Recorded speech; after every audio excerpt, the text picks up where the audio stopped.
দীর্ঘ ১৬ বছর ধরে সামাজিক যোগাযোগ মাধ্যমে ট্রল ও সাইবার বুলিং এর শিকার হচ্ছেন জনপ্রিয় অভিনেত্রী সাদিয়া জাহান প্রভা। এতদিন বিষয়টি নিয়ে খুব বেশি মুখ না খুললেও এবার একটি ভিডিও বার্তায় নিজের অভিজ্ঞতা, মানসিক কষ্ট এবং সমাজের ভিকটিম ব্লেমিং সংস্কৃতির বিরুদ্ধে সরব হয়েছেন তিনি।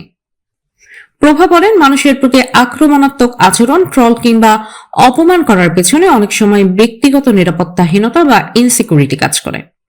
তার ভাষায়, যারা সামাজিক যোগাযোগ মাধ্যমে অন্যকে নিয়ে ব্যঙ্গ বিদ্রুপ করেন তাদের অনেকেই নিজেদের জীবন নিয়ে সন্তুষ্ট নন।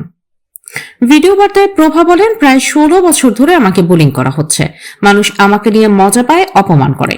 কিন্তু প্রশ্ন হলো, ভুক্তভোগীকে আক্রমণ না করে কেন প্রকৃত অপরাধীকে নিয়ে কথা বলা হয় না? তিনি অভিযোগ করেন, কোনো ব্যক্তির ব্যক্তিগত গোপনীয়তা তার অনুমতি ছাড়া প্রকাশ করা একটি গুরুতর অপরাধ। অথচ সমাজে অপরাধীর পরিবর্তে ভুক্তভোগীকে বেশি সমালোচনার মুখে পড়তে হয়। প্রভার মতে, যদি মানুষ ভুক্তভোগীকে দোষারোপ না করে অপরাধীদের বিরুদ্ধে সোচ্চার হতো, তাহলে অনেক অনাকাঙ্ক্ষিত ঘটনা হয়তো ঘটত না। তিনি বলেন, যারা অন্যের ক্ষতি করে তাদের চেহারা ও পরিচয় প্রকাশ করে দায়বদ্ধ করা উচিত। কিন্তু বাস্তবে দেখা যায়, অপরাধী আড়ালে থেকে যায় আর ভুক্তভোগীকেই বছরের পর বছর অপমান সহ্য করতে হয়। সাইবার বুলিং এর কারণে মানসিক স্বাস্থ্যের উপর যে ভয়াবহ প্রভাব পড়ে সেটিও তুলে ধরেন এই অভিনেত্রী। তিনি মনে করেন, অনলাইন হয়রানি এখন শুধু বিনোদন জগতের মানুষ নয়, সাধারণ মানুষের জন্য বড় হুমকি হয়ে দাঁড়িয়েছে। প্রভার এই বক্তব্য সামাজিক যোগাযোগ মাধ্যমে ব্যাপক আলোচনা সৃষ্টি করেছে।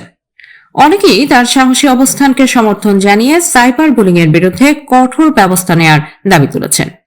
সচেতন মহল বলছে, প্রযুক্তির এই যুগে মত প্রকাশের স্বাধীনতা যেমন গুরুত্বপূর্ণ, তেমনি অন্যের সম্মান ও ব্যক্তিগত গোপনীয়তা রক্ষা করাও সমান জরুরি।